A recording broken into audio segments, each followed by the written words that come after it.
Hello, everybody. Welcome to another episode of 33.3 News. My name is Trey Harris, and boy, do we have an exciting show for you. As you can see, AI, Kabala, and the image of the beast. This is going to be a follow-up. Thank you for making that loud noise, computer. Been logged into this computer for 3 hours, and that's the first time it wanted to do that. But this is going to be a follow-up on our hot topic that we did earlier this week. I want to make sure that people understand why that video was made, and there are some edits that I do have to make to it, for clarity's sake and things like that. But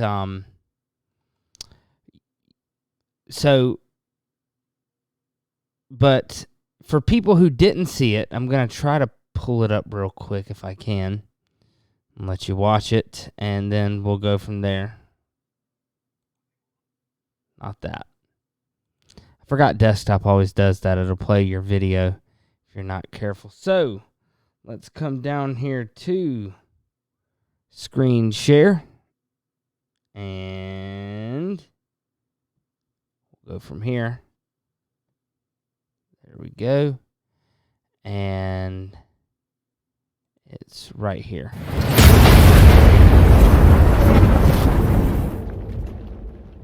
My name is Trey Harris, and this is this week's hot topic. So maybe somebody can help me understand what's going on here with all of these videos that seem to be popping up lately regarding either powerful people or famous people, and the fact that they seem to be being swapped out for androids, which sounds far-fetched. I totally get that. Except the video evidence is rather compelling. Now, what you're seeing on your screen is a video that somebody had recorded with Prince Harry and Meghan Markle, except there's something off about the former Duchess here. Notice how her face is not moving at all. Now, I have worked around mannequins long enough to where I can tell the difference between something that is human and something that is not. And there definitely is something off here. Now, normally... All right, so here's what I want to do on this. So a listener was gracious enough to point out that part of the video that you just saw, and I did not know this, so I do want to clarify the mistake here on my part, and I should have done a little more due diligence on this. So I apologize about this, but this was this comes from a wax museum apparently, and it is.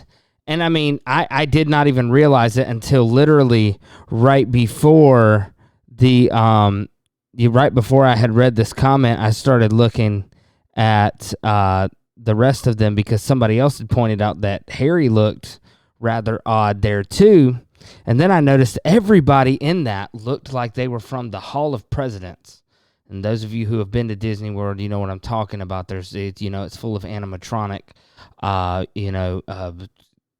images of the presidents and things like that. I remember going as a kid; it freaked me out. Something felt off. Like I was scared. I was literally scared of the Hall of Presidents. But it's a wax museum apparently, and so I do want to thank the listener for pointing that out. However, I also want to just say that the listener made some points that may be valid about the video about guys.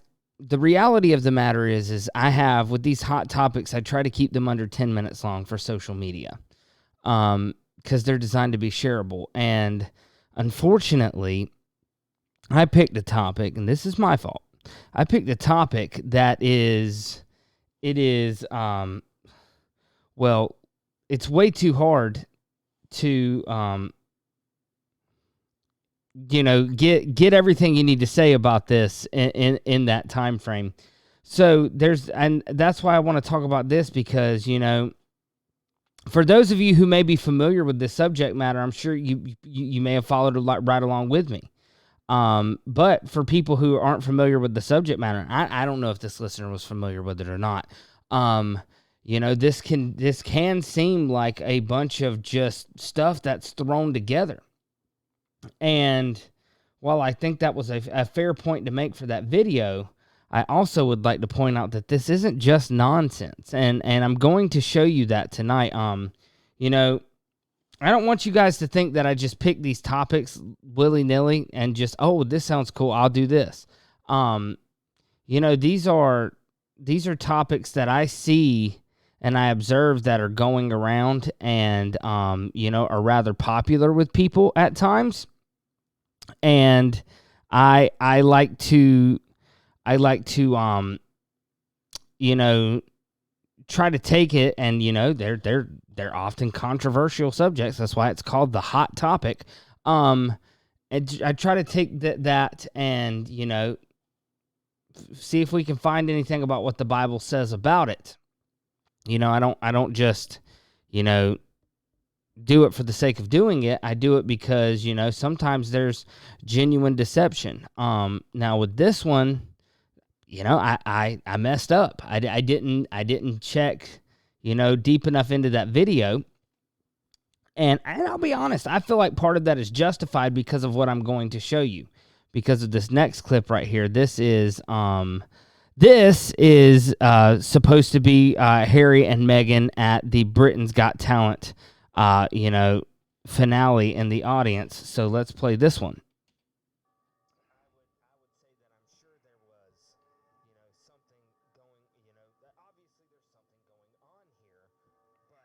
Makes me even more, I guess, what is more eyebrow raising to me is the fact that there is what you would call a pleasure bot from. All right, so we're going to pause this video right here for just a second, because this is, and look, they're both looking, rather bad again. And so this is what the official story on this is. This is an article from, thenews.com. What an original name. But it says an old video purporting to show Meghan Markle continues to circulate on social media a couple of years after it first emerged on the internet. The video had gone viral, and it was shared with captions that suggested the person seen in the clip was in fact a robot instead of the Duchess of Sussex. After coming across the video, many people seem convinced that Meghan Markle is a robot. And I mean, whether it's replaced her, there is a robot version of her. Nobody can argue with that. I would, but look, let's just go on. It says the clip The clip shows the royal couple sitting in an audience and applauding, but their faces aren't moving. According to the reports, the video was from Britain's Got Talent finale, and the royal appearance was actually a stunt to promote the new live figures exhibit at Madame Tussauds London. Which and maybe that's true. I don't know. I think that's an odd stunt to do it. I mean, my goodness, you have video of the whole first video was that. So I mean, I don't know. I think it's weird. I'm skeptical when they say things like this, because here's the reality. Is or is it not possible for people to be replaced by robots? Well, we'll find out more about this and how it ties into, potential things with the end times as we go out through today's episode of 33.3 News.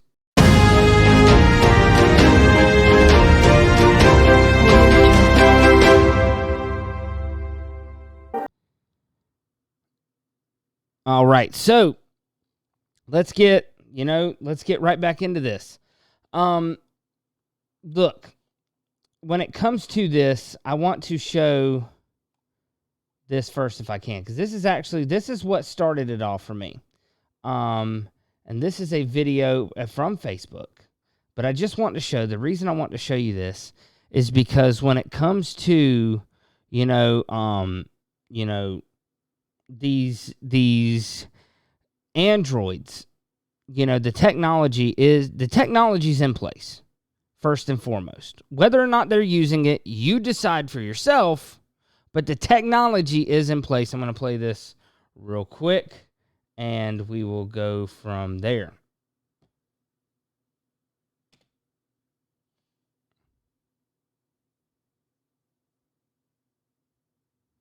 First off, I got to figure out why this one's not making any sound.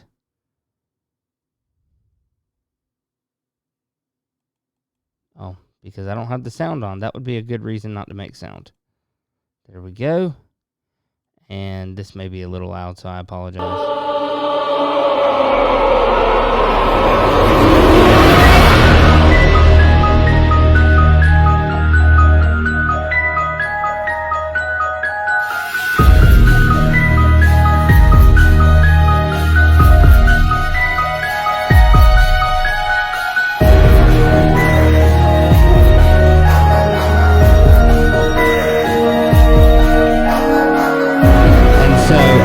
Anybody that doesn't think that Mark Zuckerberg is either a lizard in a skin suit or a robot.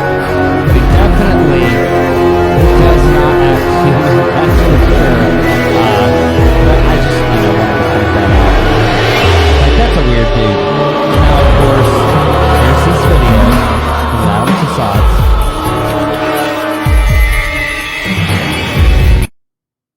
All right, so look, like I said, I wanted to show that for one reason, mainly, is because they've got lifelike replicas of, other people.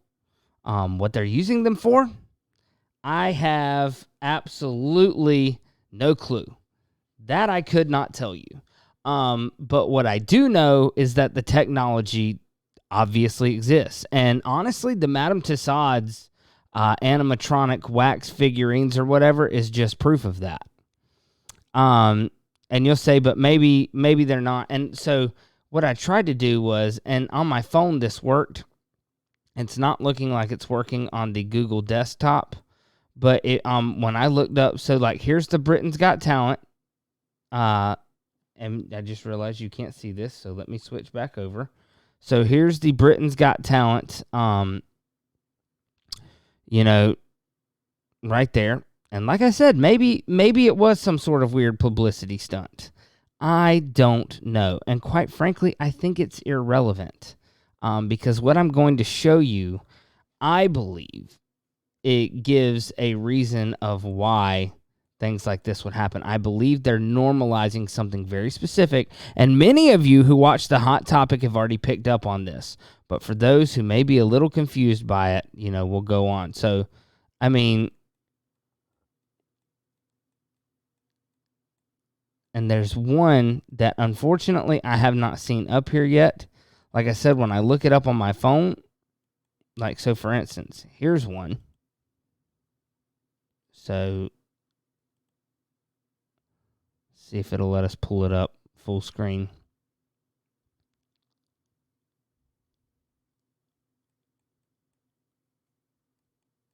So I'm not sure if you guys can see this.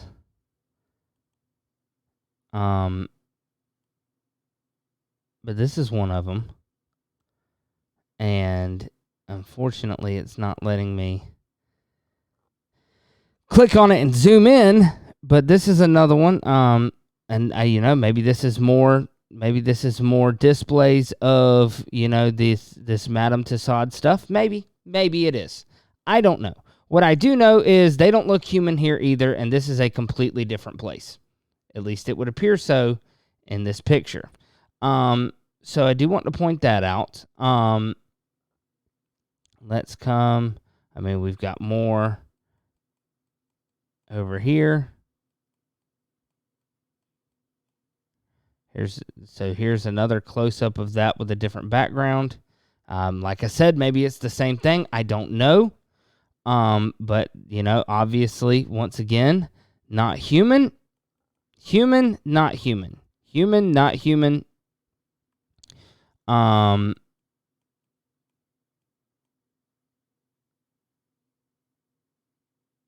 here's the robots again at Britain's Got Talent. I don't know. That just seems like an awful lot of work for that. In fact, what it is I believe it could be normalizing something else, a publicity stunt for sure. Maybe not for that, though. And I want to come over here and show you this for those of you who may not be familiar with this. So this is the 2045 Strategic Social Initiative. And $10 million X Prize aims for robot avatars that let you see, hear, and feel by 2021. So that's already passed. I wonder if they hit their goal. Let's see.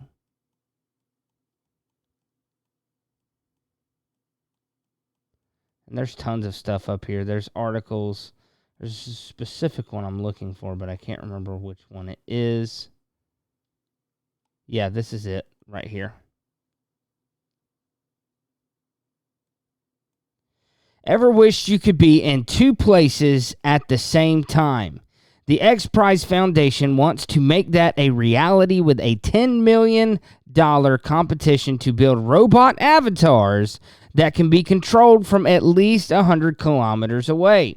The competition was announced by X Prize founder Peter Diamandis at the SXSW conference in Austin last week. This was, this has been years ago. This is from, I think, 2018, from March 19th, 2018. So this is, quite a few years old. But it says, with an ambitious timeline of awarding the grand prize by October 2021. Teams have until October 31st to sign up, and they need to submit detailed plans to a panel of judges by the end of next January. The prize, sponsored by Japanese airline ANA, has given contestants little guidance on how they expect them to solve the challenge, other than saying their solutions needed to let users see, hear, feel, and interact with the robot's environment as well as the people in it. So, guys, here's what this is. This is 2018 already. To keep in mind, this is before the metaverse was, before Facebook's rebranding into Meta, all of this. And what this is a robot avatar, an android avatar that will allow you to experience some form of augmented reality. And basically, what it is it gives you the simulation of letting your consciousness jump into a robot, because that's what the 2045 initiative is.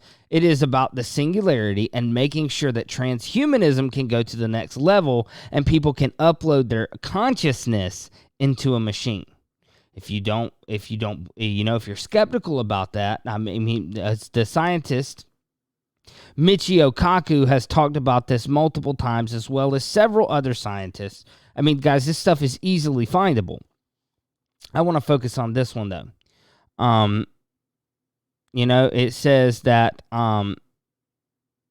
it goes on to say, X Prize has also not revealed details of what kind of tasks the robot will be expected to complete, though they've said tasks will range from simple to complex, and it should be possible for an untrained operator to use them. That's a hugely ambitious goal that's likely to require teams to combine multiple emerging technologies, from humanoid robotics to virtual reality, high bandwidth communications, and high resolution haptics.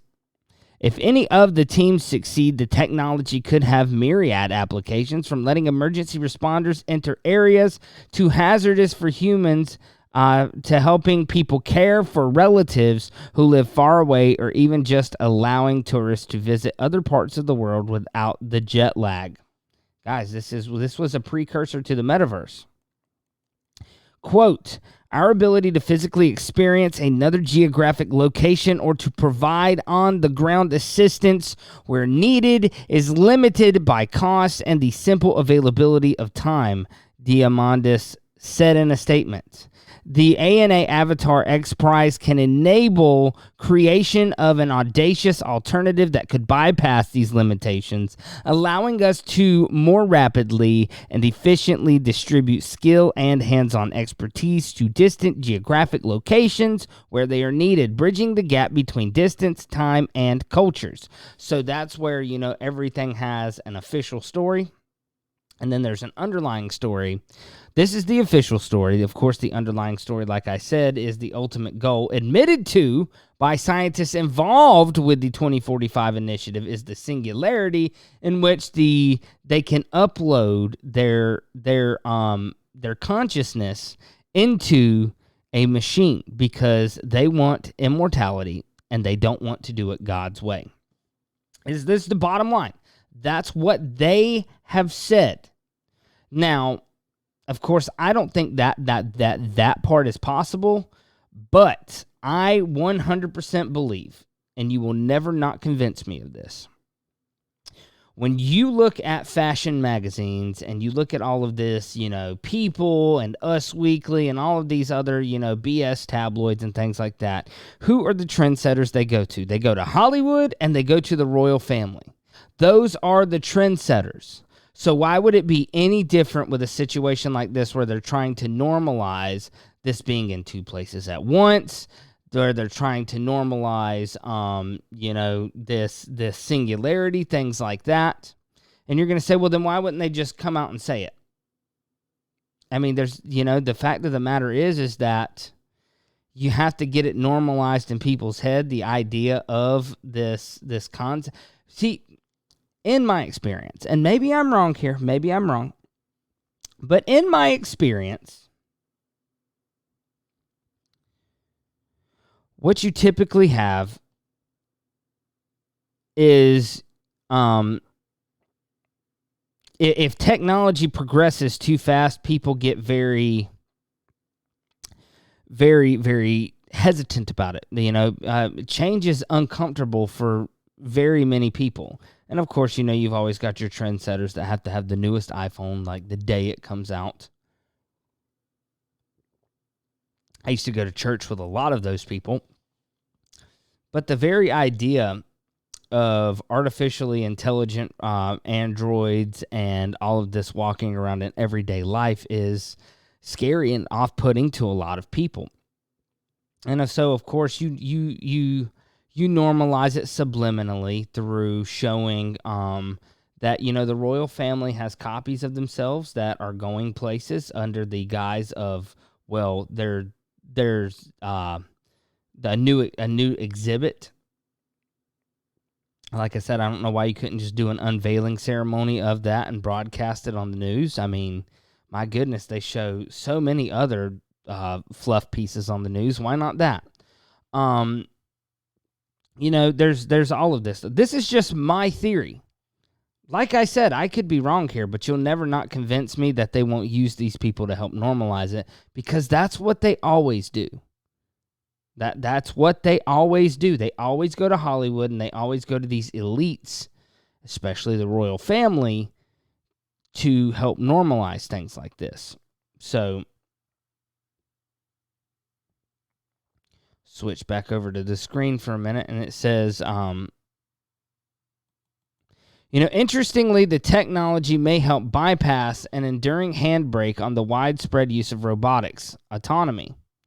By having a human in the loop, you don't need nearly as much artificial intelligence analyzing sensory input and making decisions. Robotic software is doing a lot more than just high-level planning and strategizing, though. While a human moves their limbs instinctively without consciously thinking about which muscles to activate, controlling and coordinating a robot's components requires sophisticated algorithms. The DARPA Robotics Challenge demonstrated just how hard it was to get a human-shaped robot to do tasks humans would find simple, such as opening doors, climbing steps, and even just walking. Now, keep in mind, this was written in 2018. They now have hotels that are staffed exclusively by robots now in Japan.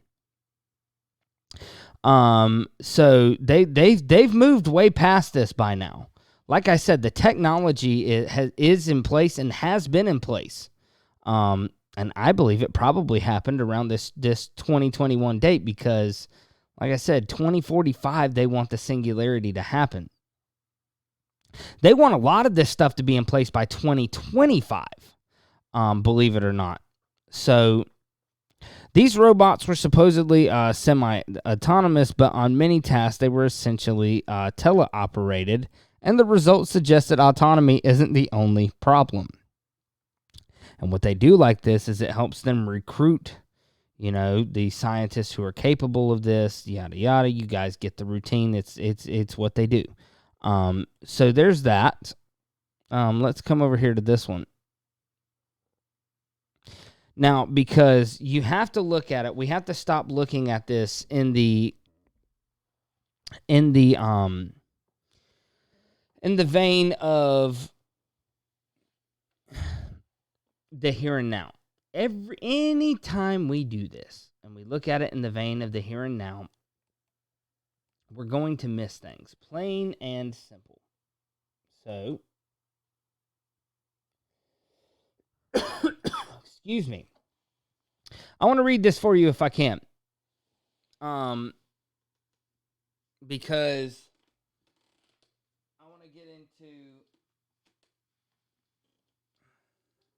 I want to get into, if we can, the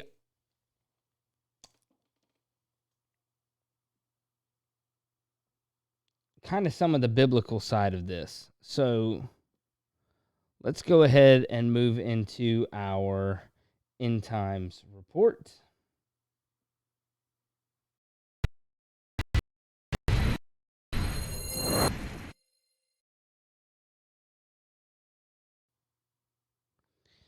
All right. So, Revelation chapter 13. And we're going to start in verse 11. And I wish I could have it pulled up on the screen for you, but I haven't figured out how to rope in eSword to this particular streaming software.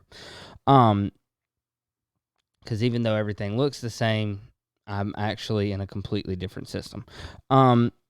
So it says, and I beheld another beast coming up out of the earth, and he had two horns like a lamb, and he spake as a dragon. Now, 2 weeks ago, we talked about how this is the false prophet. I believe this is the unification. This false prophet will unify the Roman Catholic Church, Eastern Orthodoxy, before he tears them both down to officially rope in his apostate religion. And this has a little bit to do with that. I believe there's multiple levels of interpretation that we can look at here. And he exercises all the power of the first beast before him, and causeth the earth and them which dwell therein to worship the first beast, whose deadly head wound was healed. And he doeth great wonders, so he maketh fire come down from heaven on the earth in the sight of men, and deceiveth them that dwell on the earth by means of those miracles which he had power to do in the sight of the beast, saying unto them that dwell on the earth that they should make an image to the beast, which had the wound by a head sword and did live. Now, here's where it gets interesting to me, because I believe this is one of those false miracles that he's going to do. And he had power to give life unto the image of the beast, that the image of the beast should both speak and cause that as many as would not worship the image of the beast should be killed. Now, if you were to take your Strong's Concordance and you were to look up that word image used in Revelation chapter 13, that is the word icon. Kind of was where we get our word icon from. And this is what it says. This is Strong's Greek word 1504. Icon, and it literally means an image, a likeness, or a portrait. And it is translated image 23 times in the New Testament. Now, we can go farther than this. And we're going to get a little deep into this if we can, because I want to set something up here.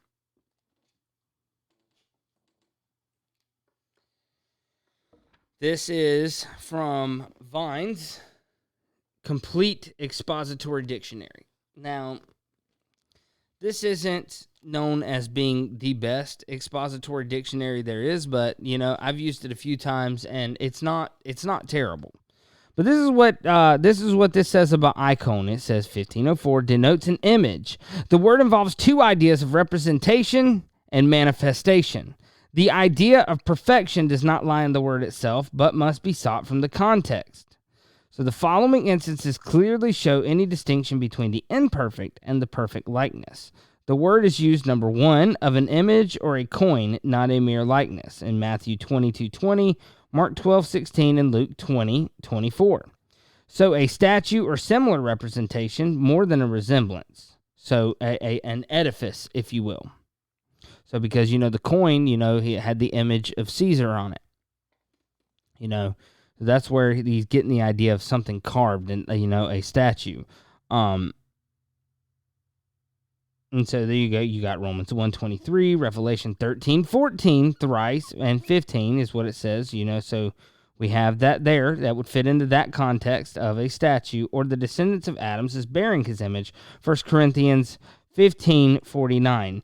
Each a representation derived from the prototype. Number two, of a subject relative to things spiritual. Hebrews 10:1, negatively of the law, yada, yada, yada. So you guys get the point. It is, it's used as an image. It's used as a statue, specifically in this passage. Think, when you think of a statue being worshipped, the go-to that we probably all think of is, the image that Nebuchadnezzar set up. But I want to go even farther. This is the Theological Dictionary of the New Testament, and this is volume 2. And this is Delta through Hay. And this is what it says about the word icon.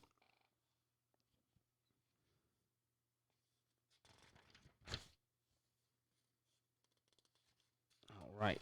So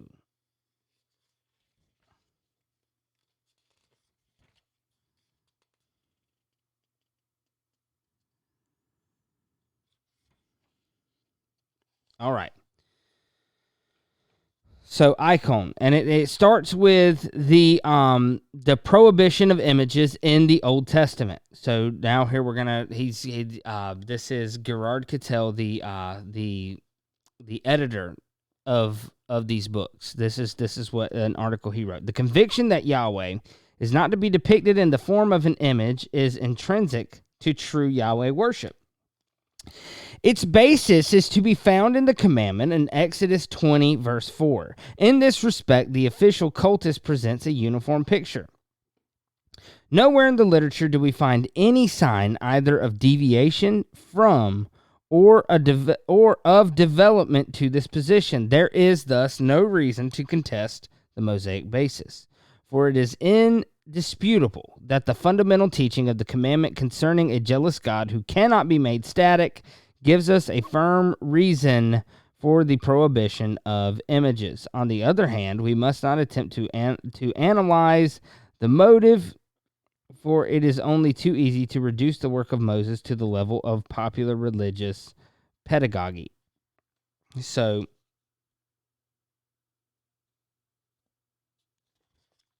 it goes on. Article B is images of God and men in Judaism and Christianity. The ancient prohibition, Exodus 20, verse 4 and 23, Leviticus 26:1, Deuteronomy 4:16, 5:8, and 27:15 had three practical implications: avoidance and, so far as possible, the removal of cultic images of alien gods, the lack of images in the native cultists, and C, the avoidance of representations of men and, partially at least, of other living creatures. The first implication has been self-evident for Jews and Christians in every age, and any violation has been regarded as apostasy. The second has also been strongly emphasized and asserted principle in the Jewish world. So it says, with regard to the picture of animals and stars on the great curtains of the temple, and he refers to Josephus, were not regarded as depiction of deities as one might think. They were merely artistic symbols. In the newly discovered synagogue, mosaics of Ain Eduk and Beth Alpha, there is in the middle of the picture of the zodiac a representation of the four-steeded chariot of the sun with Helios as the driver. But even here, the Byzantine artists had no thought of depicting the sun god. They were simply adopting the traditional form of representing the sun. Okay, I would disagree with that one personally, but that's just me. I think whether you intend it that way or not, you still have to be careful. I think all of us would agree with that. Anyway, in relation to the third implication, there were various results in practice. So as far as we can see, Jewish art strongly disliked representations of men and therefore scrupulously avoided them. An ancient principle is that, quote, all pictures are permissible except those of men. Titus, you all right, bud? All right, so I want to go a little farther. So notice so far every instance of this word has been some sort of physical representation of something. So representations of God were obviously just as objectionable to early Christians as to Judaism. Yet it must be remembered that as far as we can see, the question of depicting God or even man or animal never arose at all in the New Testament. Whether from the positive or the negative standpoint, it never entered the head of any early believers to hand down a picture of Jesus or the apostles, let alone to set up a cultic image. The complete lack of interest in this regard marks off the young religion from the syncretistic religions of the surrounding world. The cult image of Mithras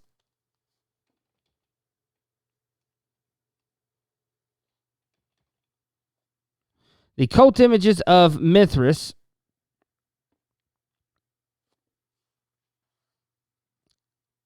is an integral part of the whole cult.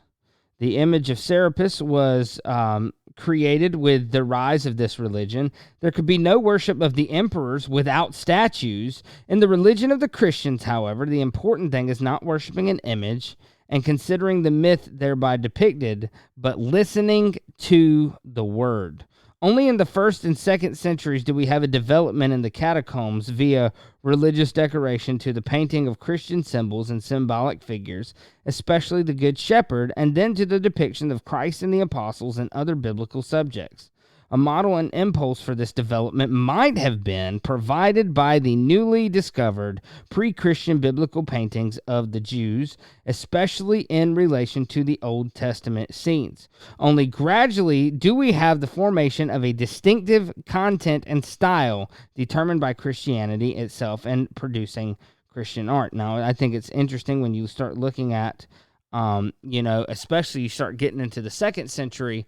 That was when Gnosticism really started creeping into Orthodoxy, and you can see this in some of the what they would call the New Testament Apocrypha, allegedly, but it is, apostate writings, the Proto-Evangelion, the Gospel of Nicodemus, things like this. They're just garbage.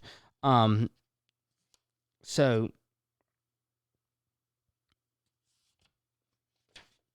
there's other things you can look at. It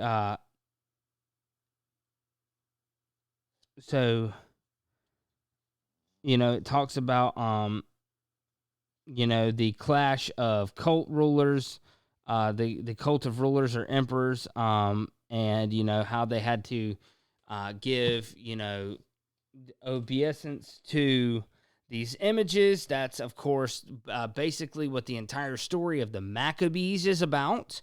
You can read that. We've covered that before. If you want to watch our Understanding the Abomination Part 2, where we talk about the image of the beast. But this was a part of that I thought about getting into back then, but honestly didn't have the time to sit down and break it down. So, you may be thinking, what does any of this have to do with artificial intelligence? And this is what I want to show you. So this is the commentary of Revelation 13:15 by Adam Clarke. And I do have to just point out here, for the sake of, being honest and upfront, transparent. If you were to read this whole thing, he takes the image of the beast and it having mouths, and he and all of that, and he applies it ultimately to the position of the Pope. But what's interesting is even there's so much evidence of images being able to manifest some semblance of life in the occult, that even Adam Clarke brings this up. At first, he said, I would just observe that the Brahmins, by repeating incantations, profess to give eyes and a soul to an image recently made before it is worshipped, afterwards being supposed to be the residence of the god or goddess it represents. It has a legal right to worship.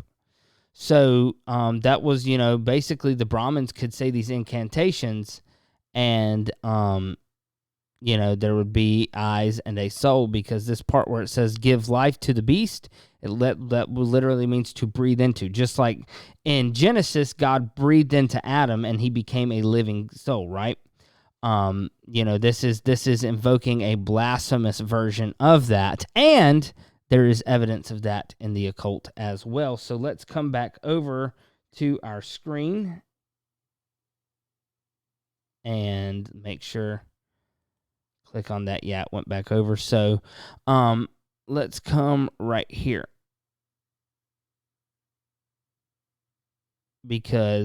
Actually not there yet, this one. Nope, not that one either. I've got these out of order. Sorry, guys. So this is the Golem. And this is the techniques for creating a golem. Now, I just want to point this out right here. This is witchcraft. It is sorcery. And this is not anything that a Christian should be practicing. That should be obvious. But I always want to say that because things can get taken out of context. And notice what it says right here. You can see it on the screen. Jewish magic and mystical traditions on the artificial anthropoid. So it says, from a broad sampling of techniques from original sources, see Moshe Adel's Golem, Jewish magic and mystical traditions of the artificial anthropoid. This is a dedicated source, but many other books, fiction and scholarly, discuss the Golem. Although there are many variants and procedures recorded, there seem to be a number of elements and steps common to most methods of creating a golem. These are the ritual cleansing and high qualification of those creating the golem, the use of some form of soil, sometimes clay or dust, to form the body of the golem, particularly soil which has never been plowed or used in any way. The use of verbal ritual, that would be incantation, to form the soil into a human form, a concluding word or name that is used to activate the creature. Guys, this is transmutation. This is alchemy here. We've talked about this so many times in the past that I honestly feel like, I really fear that I'm beating a dead horse here. But this is it. This is the whole goal of the occult. Now, let's look at this a little more. When we talk about this, when we talk about this form of soil, sometimes clay or dust, I want to read this. Because this is a verse we've all heard multiple times, and I can't remember the exact reference here. Okay, yeah, there it is. I knew it was in Daniel, I just couldn't remember what chapter and what verse. So look at this. This is Daniel chapter 2, verse 43. Daniel chapter 2, verse 43, and whereas thou sawest iron mixed with miry clay, they shall mingle themselves with the seed of men, but they shall not cleave one to another, even as iron is not mixed with clay. Now, of course, this is an allusion, I believe, to transhumanism, the angels, the fallen angels trying to mix with men again to create the Nephilim. I believe this is why they're not giant anymore. But notice that here. Look how literally it is taken. The use of some form of soil, sometimes clay or dust, to form the body of the golem, particularly soil which has never been plowed or used in any way. So, we're literally taking the form of clay. So watch this. Medieval techniques of creating a golem often revolved around a highly complex procedure which required the mystic or mystics to recite, presumably from memory and probably while in a state of meditation, an array of Hebrew alphabet letter combinations, and or various permutation of one or more names of God. That's the Kabbalistic. Matter of fact, give me a second. I can tell you exactly what it is. So what do they call this? This is ancient paganism, sorcery, the sorcery of the fallen angels, and it talks a little bit about, what they call this. Yeah, this is, so when you talk about the Hebrew letter combinations and the various permutation of one or more names of God, that is involved with the doctrine of emanations. This is what that comes from. It says Lucifer's lie was this, or I would say Satan, because I don't believe that that's Satan and Lucifer are the same entity. God is not separate from his creation. When God puts his spirit into a newly created being, he loses part of himself. In the Jewish Kabbalah, this concept is called the doctrine of emanations. The doctrine of emanations would become the basis of all future pagan religions on earth and the primary cause of the earth's destruction by a worldwide flood. So this is that coming up again, just like I said, mixing iron with miry clay. I believe this is an allusion to the sorcery of the fallen angels. And, this would seem to say this. So, for example, Eliezer of Worms, in his commentary on Sefer Yetzirah, which is a Kabbalistic book, wrote in a somewhat twisted fashion that after kneading virgin soil from the mountains with pure water, the first stage of creation was to form the limbs of the golem. Limb, in this case, seems also to represent the torso and head. Each limb has a corresponding letter mentioned in Sefer Yetzirah, and this letter is to be combined with every other letter of the Hebrew alphabet to form pairs. Then a more general permutation is done again from each limb separately of each letter of the Hebrew alphabet with every other letter and into letter pairs, each limb separately. So you would do this with each one. The second basic method of combination is called the 221 gates. Then you combine each letter of the alphabet with each vowel sound, apparently for each limb, and that concludes the first stage, the formation of the golem's body. In the second stage, you must combine each letter of the alphabet with each letter of the tetragrammaton. So they're blasphemously using the name of God, which, by the way, is one of the things that it says the beast will do, right? He will have a name of blasphemy on his forehead. And pronounce each of the resulting letter pairs with every possible vowel sound. In this case, the use of the tetragrammaton, even though it is permutated, is the activation word. So notice how it says permutated there. So if you remember, if you're familiar with it, one of the things that Albert Pike said was you could take the letters of the tetragrammaton, reverse it, and it becomes bisexual. That is, of course, referring to the androgynous god of Freemasonry and Kabbalah. Same thing right here. It says, simple, right?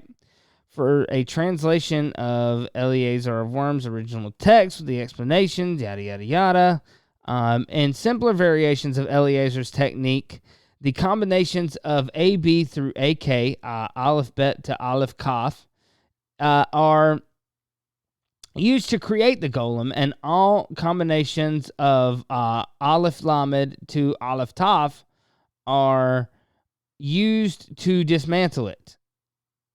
And you know, Abraham Galante, a Kabbalist from Safed, recorded a method of Ashkenazi origin in which the mystics would spread a layer of new dust on the floor of the ground and inscribe the name of the thing they wished to create. They would then combine each letter with the name of that thing with every letter of the name of that thing with every letter of the Hebrew alphabet. To destroy the thing, they would reverse the recitation, which, of course, you know, reversal of things was big in Crowleyan Satanism.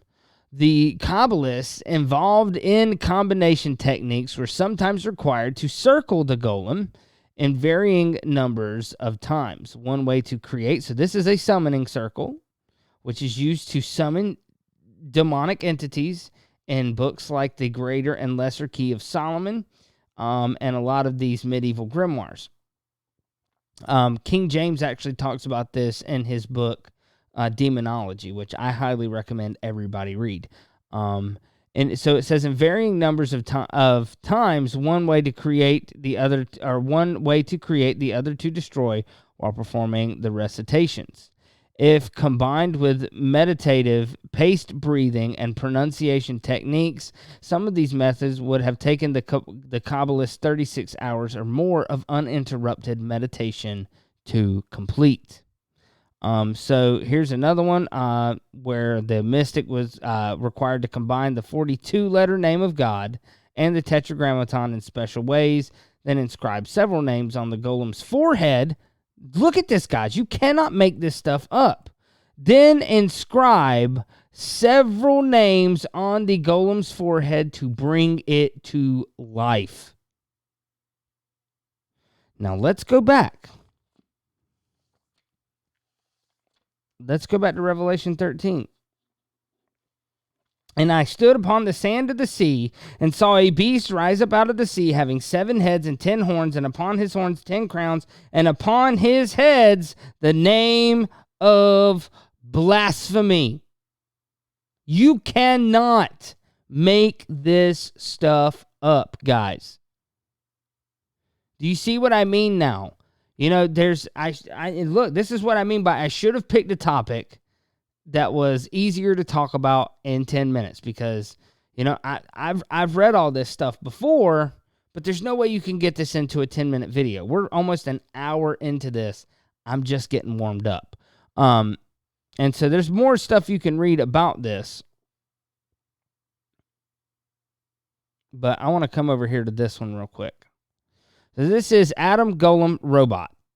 based on a talk by Ken Goldberg in 1993 at a Hillel faculty lunch. Now, I don't know what Hillel is, but what I do know is that is the name when you see Lucifer in Isaiah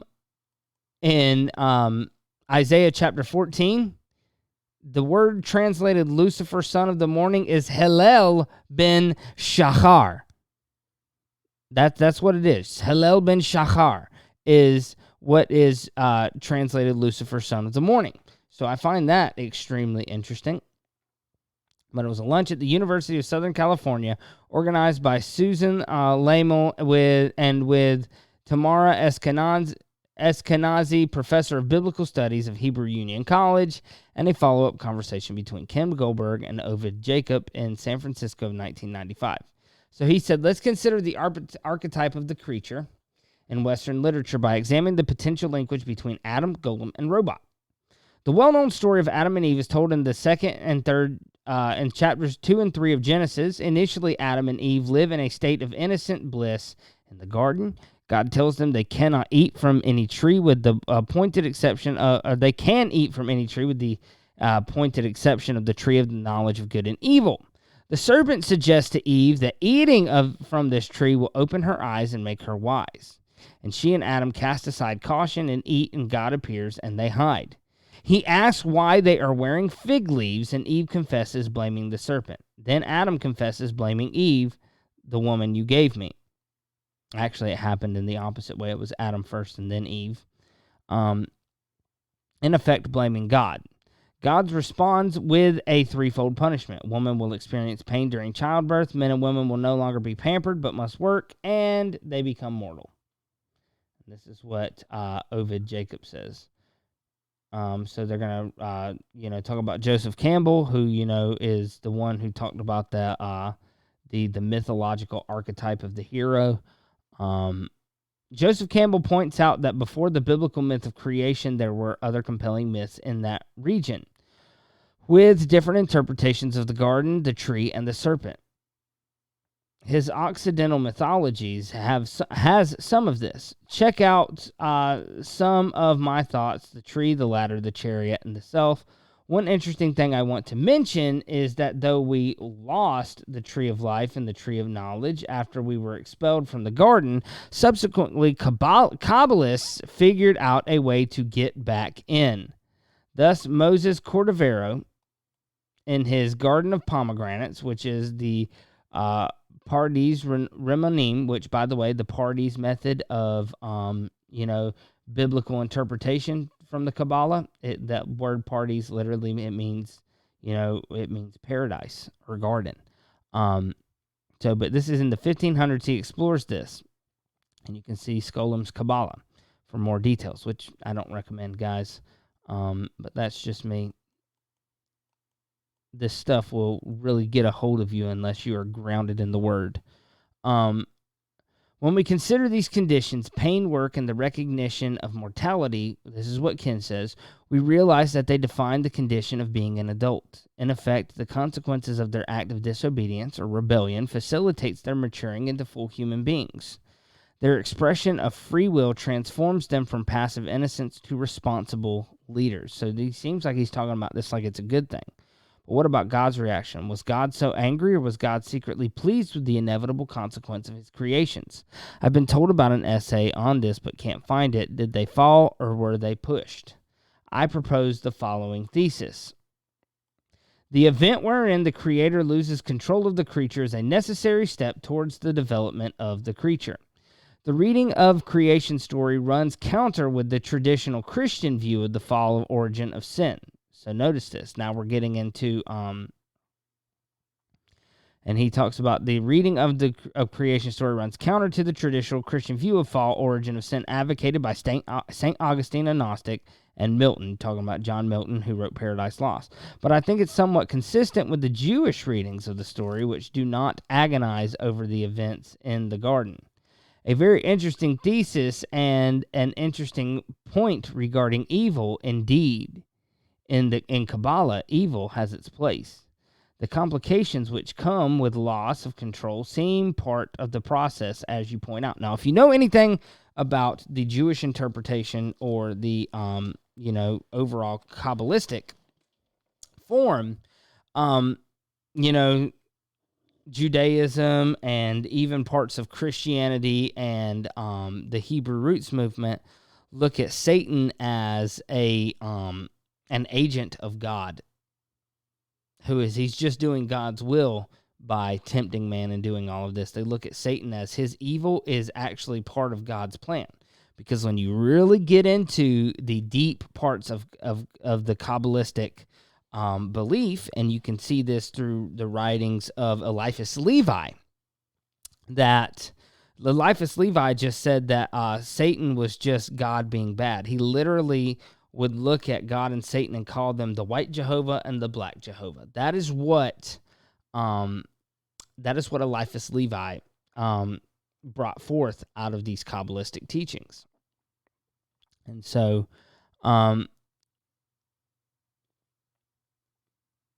but anyway, Ovid said a very interesting thesis and an interesting point regarding evil. Indeed, in Kabbalah, evil has its place. The complications which come with loss of control seem part of the process, as you point out. Let's now look at the next component of this linkage, the Golem. I use this term as a shorthand to refer to a story that arises with variations in many cultures, mythology, and folklore. Prometheus, Icarus, Faust, the Sorcerer's Apprentice, Frankenstein, the Hasidic tale of the Golem. So, like I said, this stuff is everywhere in the occult if you know where to look. So the archetype generally describes a human who creates a creature that comes to life. Initially, the creator takes great pride and delight in the creature until at some point the creature takes a life of its own and runs amok. At the end, the creator pays the consequences for this act of hubris. So an interesting point that many may not know, and like I said on the Daily Show, I really want to get into this on the Daily Show on the Substack page, because I have been, and one of the things I have been my whole life, and now mainly from a different perspective, but I used to be a really big Lord of the Rings fan. And I have almost, as far as the main ones, like I've got The Hobbit, I've got all the Lord of the Rings books, I've got the Silmarillion, I've got the Unfinished Tales, I've got all of it. I don't have the Lost Tales, but I do have the Unfinished Tales. And, I've got The Children of Hurin, which was the first full-length novel published after Tolkien's death. I've got all of this stuff. But one thing that's interesting is there's a tale based on the Golem in the Silmarillion, because the dwarves of the Lord of the Rings mythology were not created by Eru Iluvatar, which is the creator god of the Middle-earth mythos. No, they were actually created by one of the Valar, which is like a pantheon of almost like Greek gods. And they're giants, by the way. Very interesting. But he creates these dwarves. And, as a way of... Tolkien says he was, trying to be like his creator and make something. And Iluvatar had such mercy on him that he actually allowed these dwarves to live, which is basically the glorifying of this occult practice, which you will find throughout the Middle-earth books. Now, I find that interesting because, like I said, it's everywhere, but it says, so Ovid says, there's a book by Gustav Meyrink, Der Golem, published in 1925 or so. There's an English translation of this, and I also have a Romanian translation I got in 1991, plus, of course, the great 1925 Expressionist German film. Interestingly, it is rarely a woman who plays this role. For a feminist perspective on the subject, see Donna Haraway's Cyborg Manifesto, as well as Jenny Kuhl's essay on it. And the other guy says, each variant of this story has the same basic message. It is a mistake to overreach, especially in the realm of science. Don't mess with Mother Nature.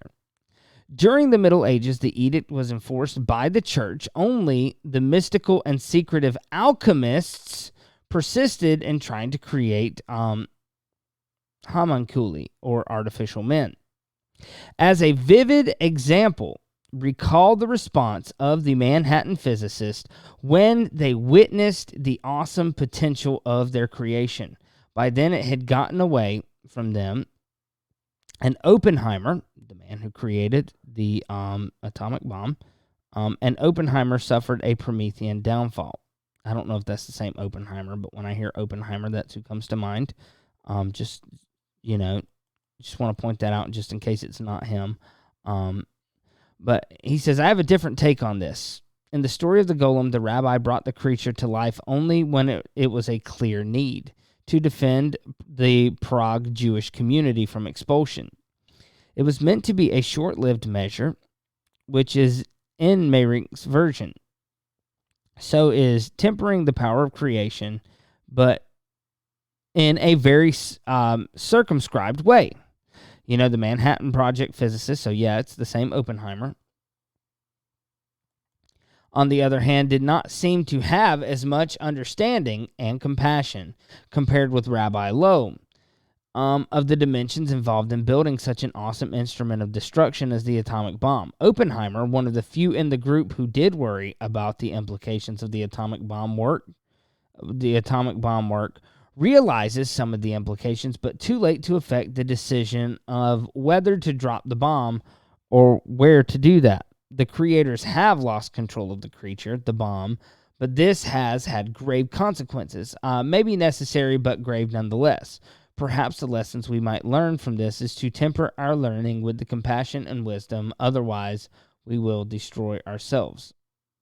And so, he talks about, consider the particulars of the Jewish version of this story. After the Golem saves the small Jewish community from the consequences of accusation of a blood libel, Rabbi Lowe asks the creature to fetch water from the well. The rabbi goes upstairs to sleep and awakens to discover that the entire house is filled with water. The Golem continues dutifully to fetch water until the rabbi tricks it into leaning close enough that the rabbi can erase the first letter inscribed on its forehead, thus changing emet, truth or life, to met, death. Whereupon the Golem turns into a lifeless mass of clay, which crushes the rabbi to death. Again, harsh consequences for the creator. The rabbis forgot to specify what computer scientists call a termination condition. The Golem went into an infinite loop due to a programming error because he didn't say how much water to fetch, so it just kept going. So if you've ever done coding, I've only done a very little bit when I have to fix something that I've done, like on a website or something. But you have to be very specific with the commands. If you don't put in the exact measure of what you need, it'll mess you up in a heartbeat. So, but this suggests a subtle point: the loss of control often traced back to some mistake on the part of the creator. And so he talks about the Cornell graduate Robert Morris. I'm not interested in that. And this guy says, I do think it is hubris, the hubris of rationality, yada, yada. And this is what he says. This brings us to the final component of the linkage, the robot. I'd like to differentiate it from the Golem by defining robot as a purely mechanical and logical creature whose animation does not derive from spiritual, magical, or alchemical sources, as is the case with the Golem. Now, that's where I would actually disagree. Because when you look at, and guys, this is one of those things they teach in predictive programming, especially if you look at the Marvel universe. And now it doesn't have to just be the movies. In the Marvel comics, which is another thing that I've been reading for years. I don't really read them anymore because of their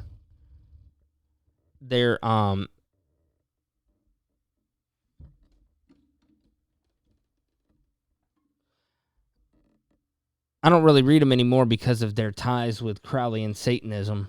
But, one of the things that Iron Man would tell Thor, and you can see this in the cartoons and things like that, Iron Man would tell Thor that magic was just science that hasn't been discovered yet. Because that's what alchemy was considered. It was considered a science. It's The Rosicrucians consider them they consider themselves a scientific order.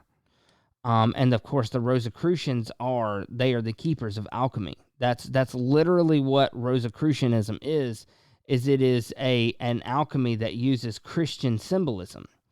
And of course, I would consider that blasphemous because, alchemy is magic and magic is forbidden in the Bible. So, but nevertheless, this is what he says. I characterize the motivation behind creating a robot as pragmatic, to do work, in contrast to the motivation being behind creating a golem, which is to somewhat degree to demonstrate virtuosity.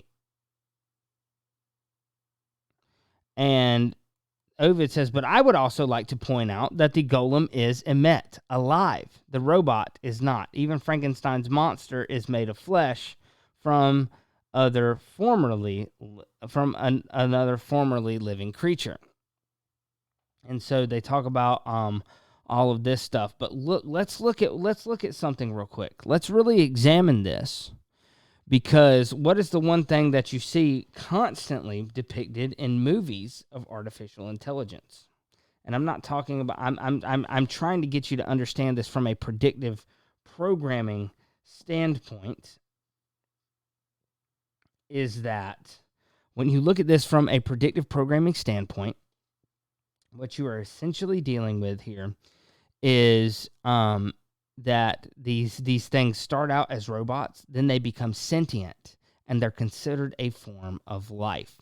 So my basic argument here is going from, a robot or an android, when it becomes sentient, it really is more of a golem than it is a robot, because that's what the golem started out as. It started out as a lifeless mass, but then the incantation, the ritual, brings it to life, and it becomes something entirely different.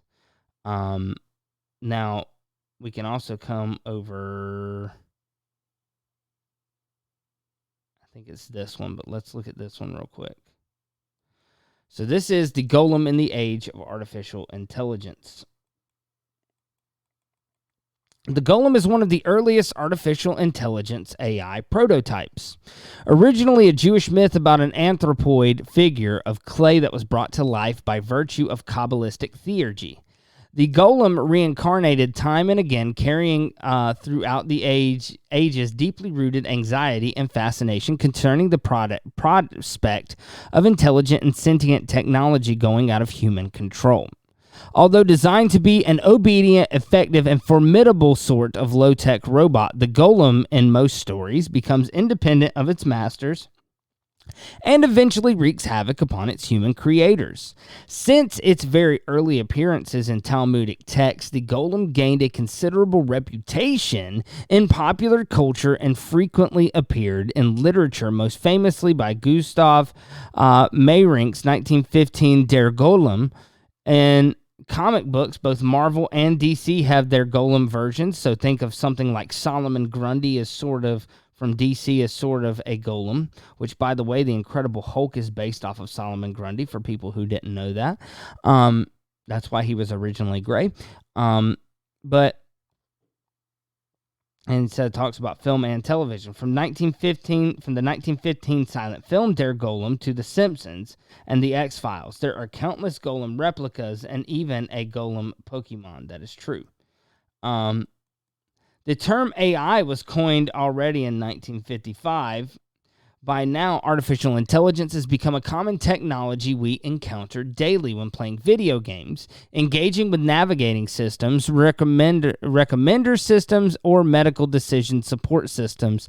AIs today are supporting speech recognition devices and personal digital assistants such as Alexa and Siri. They operate facial recognition and surveillance systems, military drones, and other unmanned vehicles. They also manage basic internet services such as the Google search engine. Society reaps and will continue reaping great benefits from AI, but potential pitfalls loom as well. In 2015, dozens of AI experts signed an open letter warning of the potential of creating something which cannot be controlled. As the letter alerts, our AI system must do what we want them to do. The myth of the golem as an artificial man-made machine, quote, that gains a mind of its own and turns against its human masters seems more relevant than ever before. In her book, Golem, Modern Wars and Their Monsters, Maya Barzilai observes that throughout the long and complex history of the golem, it has been linked with different linguistic material, technologies of human artificial creation. In modernity, the golem became more specifically associated with technological anxiety. The golem predates other anthropoid troublemakers and unruly machines inspired by the technophobia which accompanied the Industrial Revolution from its early stage. Literary examples such as Mary Shelley's 1818 Frankenstein and Capek's 1921 Rossum's Universal Robots, which coined the word robot, include early modern cases of artificial humanoids that, like the golem, get out of hand and revolt against their human masters. Fritz Lang's Moloch machine in Metropolis, interesting that it's called that. Metropolis that's an interesting movie. And the assembly line in Charlie Chaplin's Modern Times, although not humanoid, can also be seen as golem technologies which become uncontrollable to the point that they threaten to literally swallow up humankind. The advent of AI technology and the possibility of trajectory to become super intelligent, far smarter, and capable than its human creators. By the way, you may not have known this, but this is kind of what's happening with Sophia right now. For those of you who don't know, Sophia is an artificially intelligent humanoid android that is made by Hanson Robotics out of China. And she has citizenship in Saudi Arabia, and according the official story is that she has a learning algorithm which allows her to learn on the spot by observing the things around her. She does carry on full conversations when you look at her, which that could all be pre-programmed and pre-scripted because let's face it, everything on TV is. But if this is true, then this is what is happening with Sophia right now. And I don't think it's any coincidence that she was named after the goddess of wisdom, you know, this Gnostic goddess that supposedly created everything else that you see, according to the Nag Hammadi. Blasphemy once again. So, you know, it talks about, you know, movies and shows, Westworld, Terminator, The Matrix, all of this stuff. So, but I want you to keep seeing the links that people are making between the golem and artificial intelligence because there is a common theme here. But now let's get into the third and final part of this part, talking about the golem. And let's see how it ties into the image of the beast, because this is from 2014. So this is by far one of the older things that we're reading today.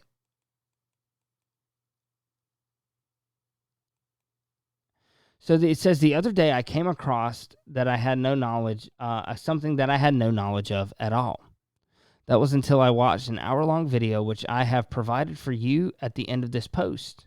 Have you ever heard of the Golem? I'm sure you know of Gollum out of Lord of the Rings, but I am not talking about that Gollum. I am talking about the Golem of Jewish folklore. It's quite an interesting thing and has certainly piqued my curiosity. Does this Golem have anything to do with the image of the beast spoken about in the book of Revelation? I would love to hear your thoughts on this. But please read as much as you can about the subject before saying anything about it. Ditch any preconceived ideas of yourself and the image of the beast. Is the image of the beast some kind of transhumanism that has been given life in Revelation 13? Is this possibly the beast of the earth? As you will soon learn, the golem is made of clay from the earth. I haven't wrapped my head around this completely, but it certainly has got me thinking outside of the box. The video I have posted at the end of this is about transhumanism and about how all different cultures will find it relatively easy to come to terms with the technological enhancement of humankind. Previously, I've mentioned the link between transhumanism and Mormonism and the emerging church. Yeah, you might want to check that out. We have a video called the the sorcery of the emergent church. They're really into weird stuff like this. I can't remember if we tie into transhumanism per se, but you'll kind of see the links even if you go check that out. So, but you can find that on our YouTube channel. The word you have to be aware of is, the word you have to be aware of is co-creator. It's the buzzword you have to be aware of and what it could possibly mean in the future. But about halfway through the video, it talks about the golem from Jewish folklore. How does this relate to transhumanism? But first, a little insight into the golem. The word golem appears in Psalm 139:16. A golem is a body in human form, but without an ability to speak and therefore no soul. The Talmud relates that the sages were able to create living beings through their knowledge of Kabbalah. This is achieved through combining the 22 letters of the alphabet and yada yada. So we've already talked about this stuff. The qualities of the golem, the more elaborate stories of Rabbi Lowe's golem, which he calls Yosel, described the creature as very physical. He was a large man possessed of great strength and acute hearing. He did not get sick, Rabbi Lotz writes, citing Rabbi Lowe, for he had no lusts. While in some versions Yosel is impervious to fire and water, aka drowning, in others he can be injured and he bleeds, but he recovers quickly.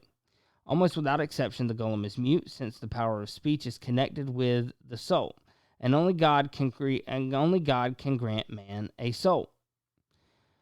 So it talks about techniques for creating the golem, which we've already read, so we'll skip that. But notice in this is, and it was given unto him to give breath to it, or to give life to the image of the beast, that the image of the beast should both speak and cause that as many should not worship the image of the beast should be killed. The following article links the golem with transhumanism. The transhuman golem. Lisa Nex, she's working towards a PhD in modern intellectual history and literature, wrote an interesting article which covers transhumanism in a manner of speaking, based on a consideration of the infamous golem, the golem between the technological and the divine. The Journal of Social and Evolutionary Systems, yada yada. No, in this case, golem does not refer to the human character of the Lord of the Rings named Smeagol, who became the creature Gollum. Rather, the term golem comes from the Bible, and the popular concept of the golem comes from Jewish mysticism. And we now have scientists talking about the golem. Scientists who build a real-life golem, magical, anthropomorphic, superhuman giant. In Jewish and Czech folklore, the golem is an artificial human-like creature that's animated by magic. Now, some scientists want to try their best to create a real-life version of the golem. The Beyond Artificial Intelligence Conference, to be held at the University of West Bohemia this November, is calling on researchers to submit papers on how to best create an artificial golem intelligence. So, guys, even they admit that there is a tie between golem and artificial intelligence. Now, what we need to do is see, and I believe we've already looked at with the name of blasphemies on its heads. I believe that there's at least language there. Because one thing I've noticed about the scriptures is the satanic kingdom takes them extremely literally, even if they're not supposed to be. To the point where the Vatican, Jerusalem, like the modern day, I don't think it's any coincidence that they went back there. These Masonic people that run Jerusalem today, and Washington D.C., all built on 7 hills. It's always set up on 7 mountains. Is what the Bible says. So they take it very literally, and I believe we have the same thing here. So here are some academic papers that you can download which talk about the golem. The following article about the Jewish and Islamic side of the golem is it also mentions the connection between transhumanism and alchemy. Yes, there is a connection between the two. You can read about it at my post. I've talked about the connection with transhumanism because when you really look at the symbols of alchemy, and you can check this out in our episode, Ancient Alchemy, CCR Weekly, number 10, I believe. We talk about how alchemy and the transmutating of base metals into like gold is all the symbolism points to the Philosopher's Stone being the catalyst. It's the secret name, by the way. You use this, it transmutates, and this is why they do their blasphemous Eucharist, is because they believe that will help them become divine, or they have now transmuted their soul from a base metal, ordinary human, to godlike. And that this is transhumanism. That's all alchemy is. Alchemy in and of itself is transhumanism. So whenever you see anything about transhumanism, which is, by the way, that's where the transgender agenda from today comes from, is it's all about getting back to this androgynous state that they believe their God wants them in. That's why they're pushing so hard for it. So, but there's more to this. Creating the homunculus and robots in the late Middle Ages, both in Europe and the Middle East, among both Jewish and Arabic writers, the idea of an artificial man arose. The term commonly used for such creation is a homunculus. Among the Jewish writers, he was called a golem. So we've already read all of this. We know what it is. From the emic perspective of the alchemist, the act of Takwin was a emulation of the divine creative and life-giving powers of Genesis and resurrection, and tapped the physical and spiritual forces in nature. At the same time, it was an act through which the alchemist was inwardly transformed and purified, a spiritual regeneration. That's what we just talked about. This is where the Luciferian mass and transmutation comes into it, guys. Here's the video that speaks about transhumanism with different cultures, and this is the video where I first learned about the golem. So there's that. And here's the scribed book on the subject of the golem. I am yet to read it all, but I wanted to put it in the post for future reference. So there you have it. I would be interested in your thoughts. If you have any more information regarding this topic, please feel free to comment. So look, it's basically this article, and I wanted to do this because it was somebody who had the same thought I did, by the way. This is the first time I've ever read this article, as you can tell, because I didn't know what it was going to say. But I thought it interesting that somebody saw the golem, artificial intelligence, and went to the same place that I did. And hey, maybe I'm off here. But like I said, I've noticed when I look at the way the satanic kingdom is structured, they take the things that the symbols of the Bible, they take them incredibly seriously. And so what I'm asking and what I'm thinking is could this be a method that is used for giving life to the beast? Because here's the thing about it. The beast descends out of the bottomless pit, right? And, the Bible talks about, so let's go to Revelation chapter 16.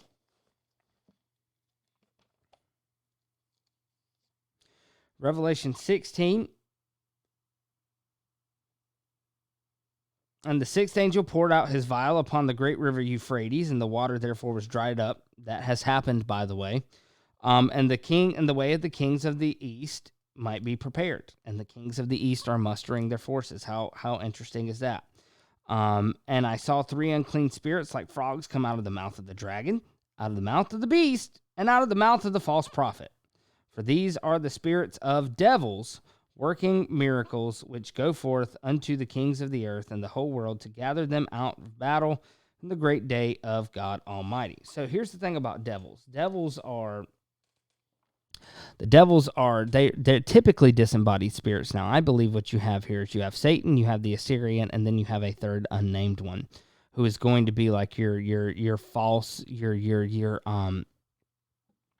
counterfeit Holy Spirit of this satanic trinity. And you look at the fact that Satan is able to enter people, right? And he's going to enter your first beast. But then you're going to have, I believe, the Assyrian. He's going to enter your false prophet. This is Abaddon, Apollyon from the pit. They're going to enter into this. But if he has life to give image to, if he has life to give, make it to speak, I believe what artificial intelligence is I believe it is a demonic force. that is giving life to this thing. I believe it's a grand deception. I don't believe there's any such thing as an artificial intelligence. I don't believe that a golem ever came to life without a demon possessing it.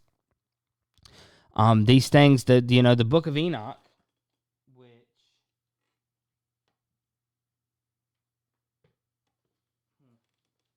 I remember what I did with it. I kept it in a special place. The Book of Enoch, chapter 15, says this.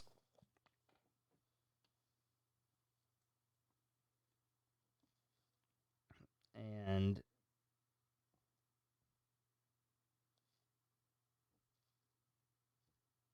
go back here.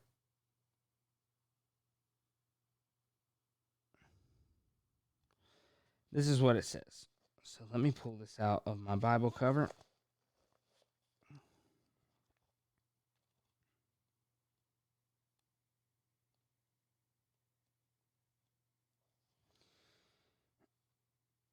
So this is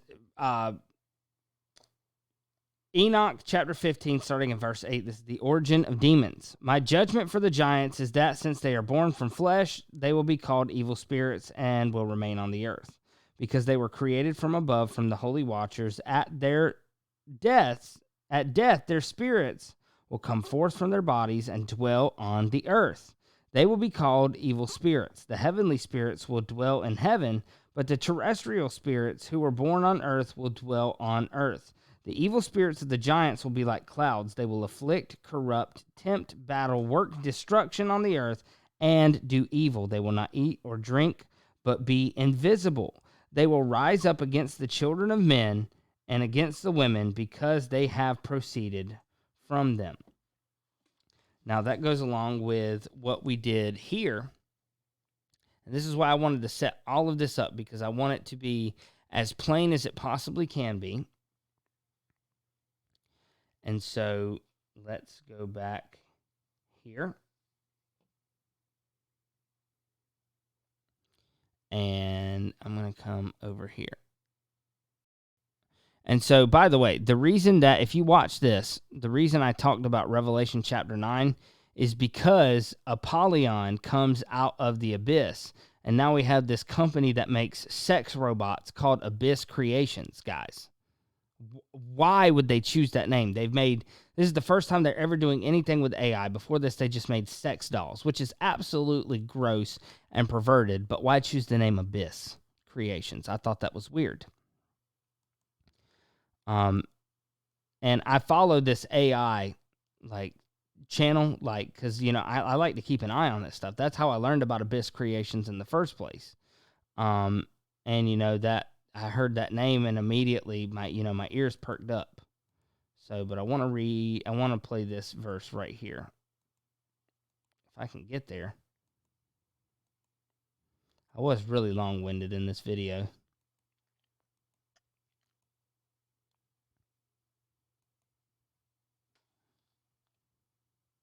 All right, here we go. Matthew 12:43. When the unclean spirit is gone out of a man, he walketh through dry places, seeking rest, and findeth none.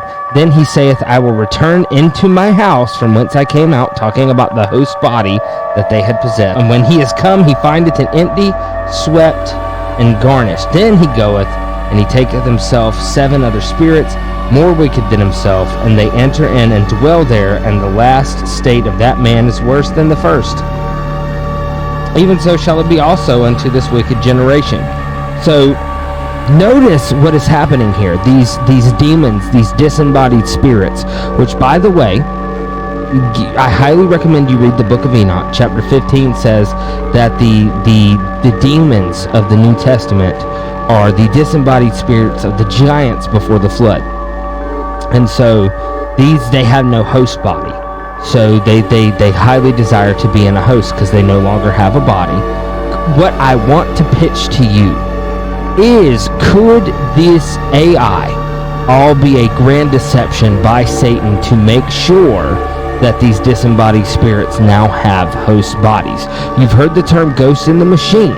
If you would like to know more about that, we offer a 7-day free trial on metanoiaonmedia.substack.com of our all-access premium network. I highly recommend you check out our daily podcast. We've gone into some detail with this. Let me know what you guys think about this in the comment section below. Is this all crazy, or is there something to this? I'd love to know your thoughts. Until next time, I'm Trey Harris. This is the Hot Topic. Y'all take care. All right, so, and like I said, you may think it's all, and like I said, I think it's fair that people may, they may have looked at this, this is less than 10 minutes. But look, we've gone over an hour and a half looking at this, guys. In my opinion, there's plenty of evidence to think that there is a grand deception being set up by Satan for this, and specifically something that will be normalized to the point where I believe that one of these spirits could enter into this thing as a part of this end times deception.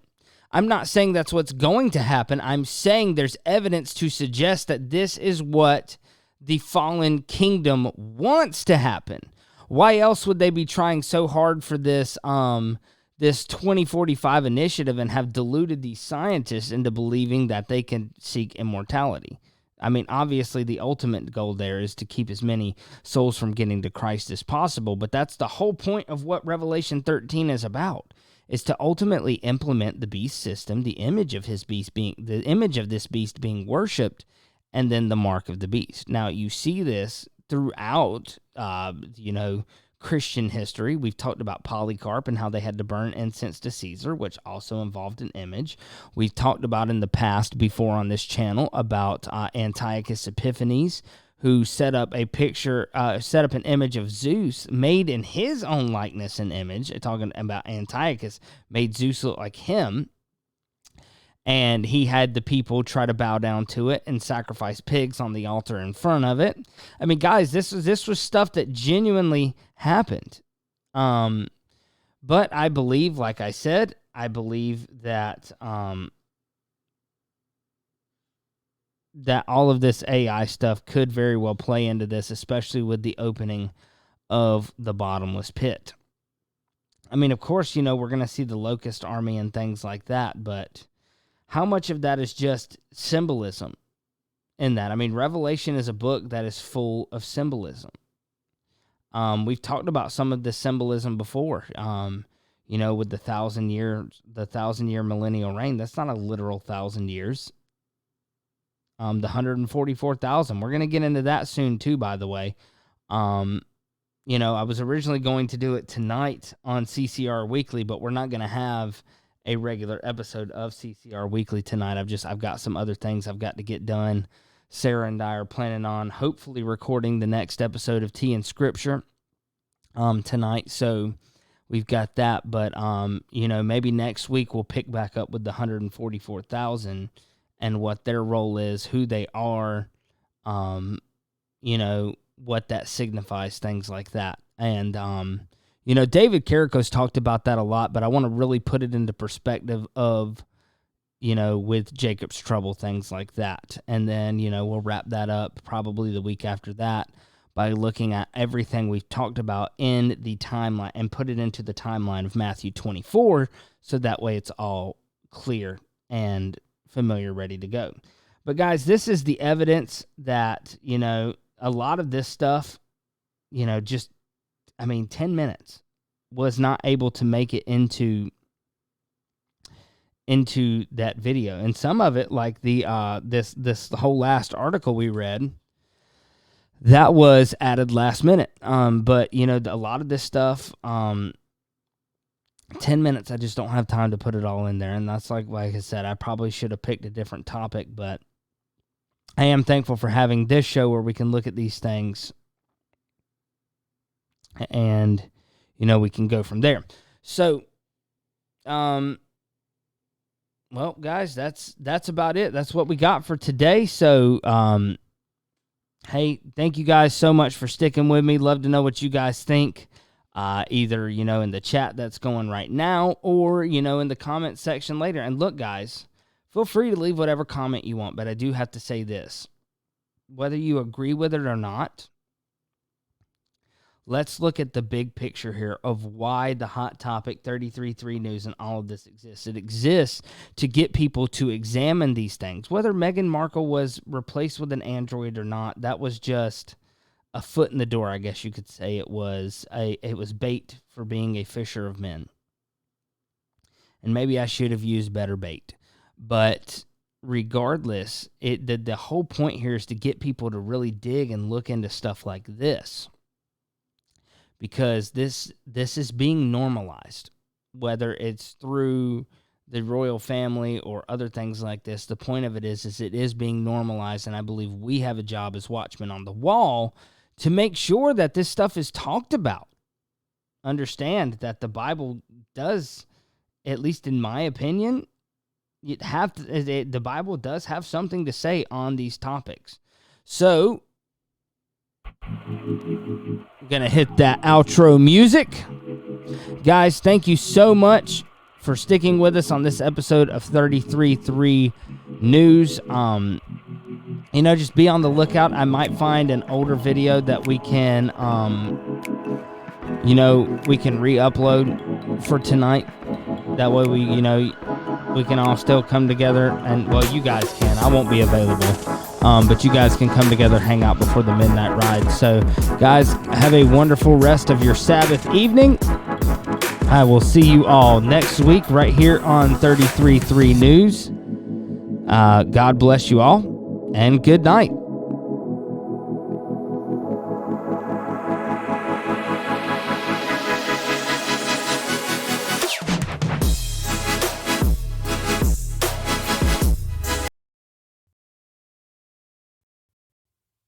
Me, you're on the road a lot. Hey, Trey here with Course Correction Radio and TV, and I just want to ask you, if you are traveling, why are you not listening to Shake and Wake Radio, or right over on shakeandwakeradio.com? And this is what we've got it right here on the screen for you.